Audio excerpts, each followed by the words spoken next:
Look, I opened this jar of rotten baby food, and well, a butterfly came out. Uh, that's a good question because there's a few things. Um, one, so I'll just put this out there. Um,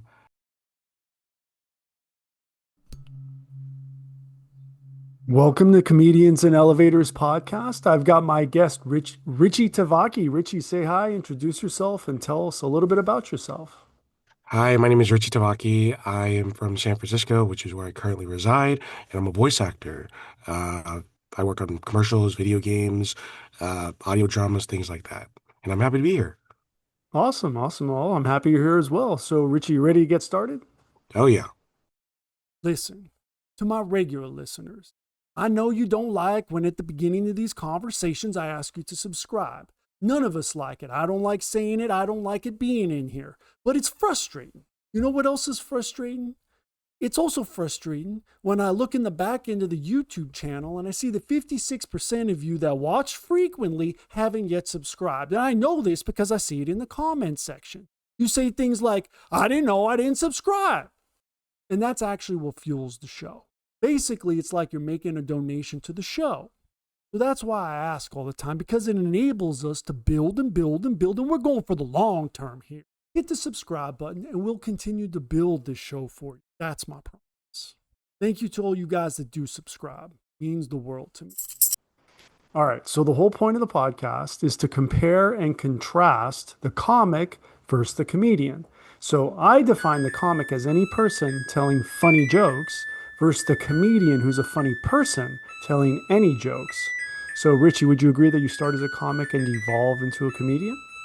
Yes, I definitely would agree about that. It's it's interesting because just as an artist, you train to do a set amount of things, but then when you start adding your own creativity into it, it becomes its own thing. A third thing, independent of what created it, right? Mm-hmm. Yep. All right. All right. So you ready for the first question? Oh yeah. All right. So it's about the role of persona in comedy. So how much of the comedian's voice is a character versus their real self?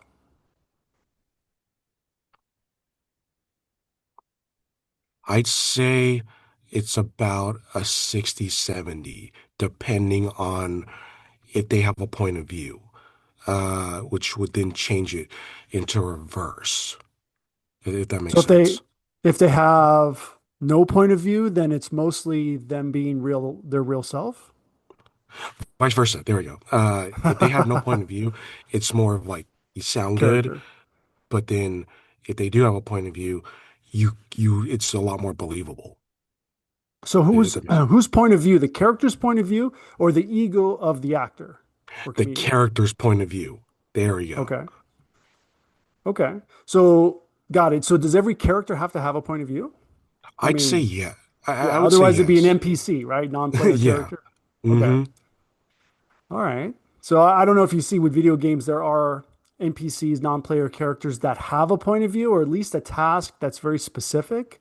Hmm. Do you see that, in the character work that you do? I do. I see both that and then when there is just a very broad idea.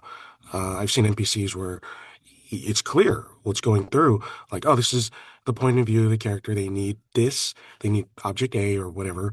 And then after that, it makes it very clear versus not the best acting choices or even point of view where it's like, I don't believe this and this isn't really like communicating well. Right. So then does authenticity matter or is illusion part of the magic? I'd say authenticity matters in order to sustain the illusion because without it, you can make an illusion, but to some people, to a good amount of people, not many will buy it. Sounds like a little bit of truth in every lie. Yeah. All right. All right. So how about punching up versus punching down? So where do comics versus comedians subscribe to this? And let me put it in some historical context. Did a jealous medieval prince become the first comedian by killing the court jester?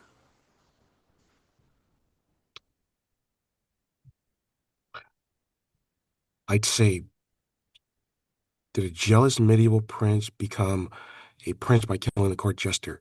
First comedian. Did Yes, he become the first comedian? Yeah. I'd say yes. Okay. Is there reasoning behind it? I think seeing that, so my reasoning, excuse me, my reasoning behind it is that every now and then people who have shown to have good talent or skill in something, it's bound to attract jealousy. And then every now and then you'll see somebody with that much jealousy that they want what the other person has, so they figure removing that person would get them that. Okay. So then is once they're removed, is criticizing dead people considered punching down? I'd say yeah. Hmm. Okay. That's an easy one, right? So, how about the cultural translation of comedy? So, how do jokes that work in one country bomb in another? Ah, that I would say depends really on the culture, because you're literally taking one culture and then showing it to another culture. And so it's like the audience changes. Mhm. So you have one culture, they're used to hearing a specific joke because, excuse me, they're used to seeing a specific joke because of the fact that it's like, oh, hey, we recognize what they're talking about, these kind of versions, all of that. They're so familiar with this. So it's like, you take it to another country, they have no idea about it. And it's, or another audience, you just have zero idea. And it's like, we don't quite understand it. Some will, some won't. Okay. We live in 2026, but the likelihood that the majority will in that kind of language, uh, from the earlier audience, the likelihood of them getting it, not likely. Okay. So then how does the silence when your joke doesn't land hurt? Physically, emotionally, morally, or spiritually? I'd say emotionally first, because so I just did a play earlier, like a week ago, and I think one of my jokes did not land. And the silence of it is like, oh, that hurt. It So was emotional first. a joke in a play, so people weren't expecting a joke? Yeah. Is it a Okay. comedy? Was it a comedy play? Yes, it was. Yeah. So, Okay, so, was the audience laughing at other jokes? so they were laughing at other jokes, but one of the jokes, which was designed to like get a reaction, just didn't land. Whether it was my delivery or whatnot, I wasn't sure, but I looked, I was like, oh, that's supposed to be funny. And so it didn't quite translate. Okay, so as a comedy play, are you breaking the fourth wall? Not this time. Not for Not this this one. time. So, okay, for the whole play. So none of the Hmm. actors are breaking the fourth wall, Yeah. right? So then how do you know that it's okay for the audience to laugh? Like as part of the so usually in stand-up comedy, it's a conversation, right? It's actually a dialogue presented as a monologue. But that's because you're breaking the fourth wall. If you're not breaking a fourth wall, there is no dialogue, right? Hmm. So how do you know that they aren't just honoring the fourth wall? Because they were laughing at other jokes, but maybe in your joke's case, it was something changed there. So the main thing that really gave it away for me, is that when I did like the script analysis and everything, I look at some of these lines and say, "Oh, that's funny. Okay, that's like pretty funny to an audience. So if this Mhm. is delivered in a certain way, it would likely elicit a reaction. Likely, not guaranteed, but likely elicit a reaction from a crowd as if they were watching something, as if they were watching a moment." Yeah, So were the jokes, I want to say type specific or audience specific? I'd say type specific. Got it. So what if that type wasn't in the audience when you told a joke? Then chances are it was already set to not succeed to begin with. I'm just saying, like that happened, in stand up, that's part of the comedian's job. Maybe not so much the comic, I would argue, but the comedian has to really gauge the audience and change their jokes for the audience. Would you agree? Yes, completely agree, actually. That's a good point, actually.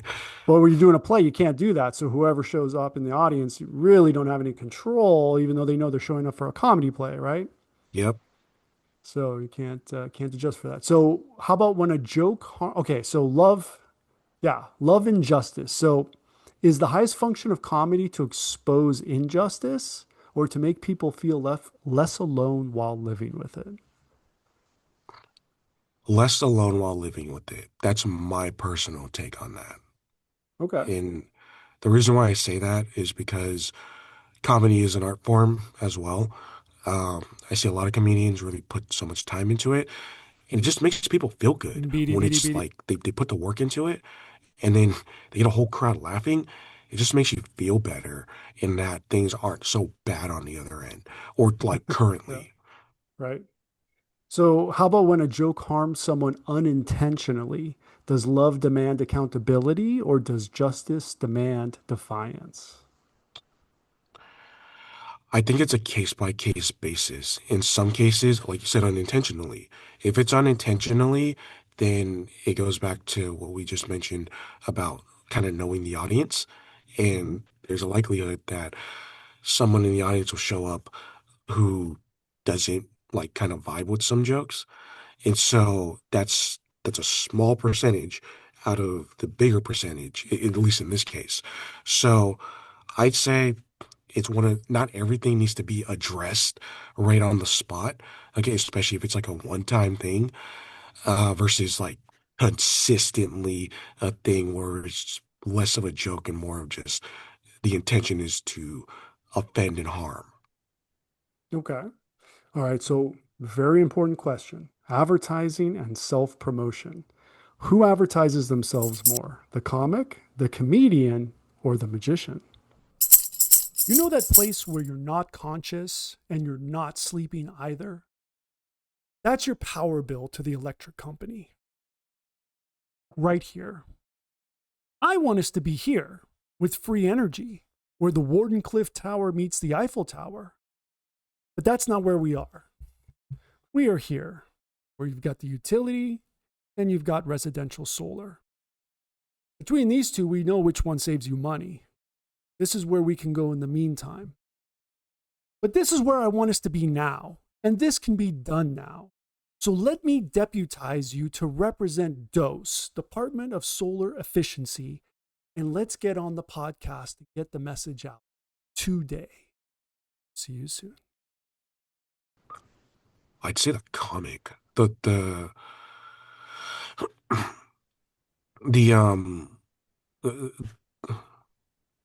yeah, I'd say the comic, the one who basically is uh, the one who basically, yeah, the comic.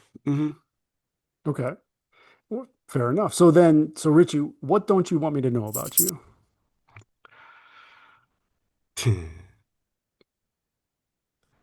Uh, that's a good question because there's a few things. Um, one, so I'll just put this out there. Um, my dating pool is usually with women older than me. Okay. Yeah, Is that's probably that the main thing. why would that be a secret? Is that It's good advertising? Oh, are we talking like way older, like embarrassingly older? not embarrassing older, but like we're talking like Yeah. good 10 years at least. Okay. And so, I don't see the controversy there, but if so you say so. yeah. Yeah. There's that. All right. That's so. Speaking of controversy, how about censorship and offense? So does a comic avoid offense while a comedian courts it to prove a point, like a magician? I don't think so. Comics, I wouldn't say they avoid offense because let's be honest, when you do anything in the arts, people are going to get offended one way or another. You can't really, that's like measuring a line of string. That's trying to cater to that all the time is a lot worse and a lot more damaging to both the art itself, the comic, than just committing and going for it. Okay. So then who survives better in the cancel culture environment? The comic, the comedian, the magician, or the mudslinger?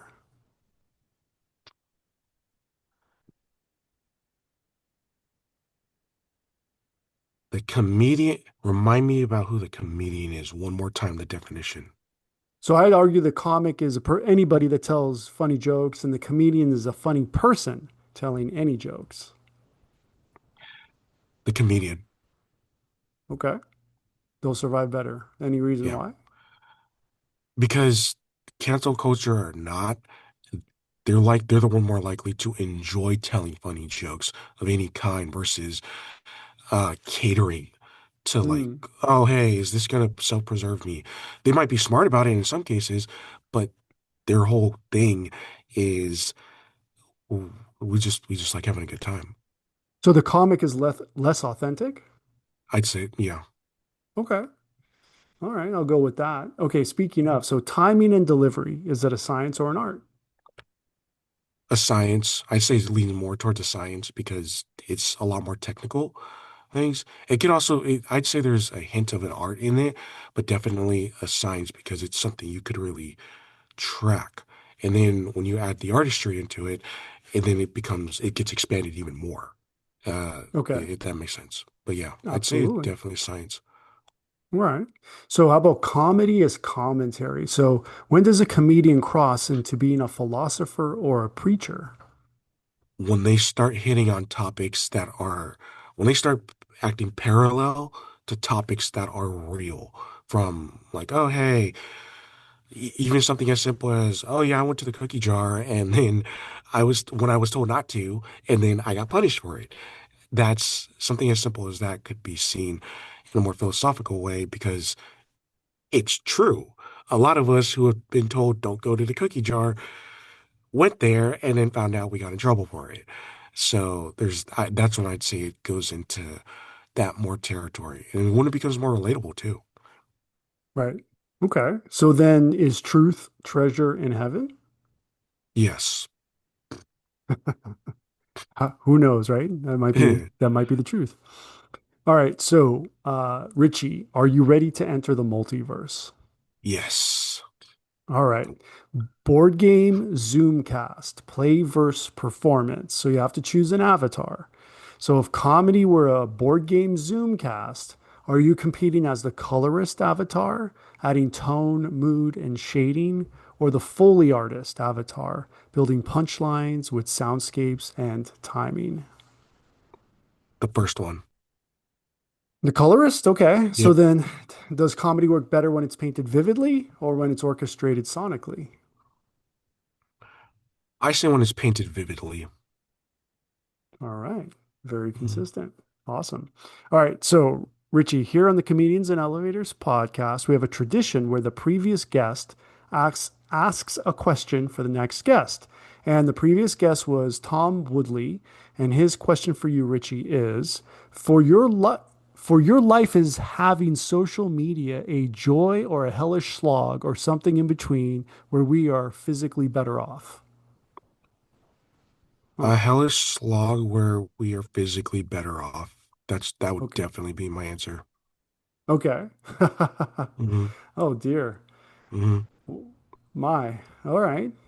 That sounds like, is it going to change? Is it going to turn around? I I recently came to the conclusion about that because I grew up with social media. The main thing is after COVID, I started realizing how valuable in-person interaction is. Even Right. my last play and stuff, it left an impact on me being able to interact with people who I either agree with or even disagree with and stuff Hmm. versus social media where it's just glazed over. Business wise, it's the exact reverse. Okay, marketing wise and stuff, it is probably the best thing ever made. But personally wise, I don't see it getting better and stuff. Unless people decide, you know what? Unless people find that balance of like, Hmm. okay, enough social media here, or where this is where it's appropriate, versus just blanket statement. All right. All right. So, last question, legacy. Who gets remembered? Will the comics Tight Five survive time, or will the comedian's cultural point of view be more timeless? Probably the comedian's point of view, the cultural Okay. point of view, because That's the if it's authentic, then that's art right there and stuff. And sure, for the short term, not many will remember it, but you go to the long term, then it's likely to win. And the best example I'd say would be Uncharted 4 and Overwatch, since we mentioned video games. Hmm. Uncharted 4's art, and it didn't win at the Video Game Awards when it got nominated, but it lost to Overwatch, which Overwatch won completely because it was really good at the time. But we fast forward 10 years later, still art.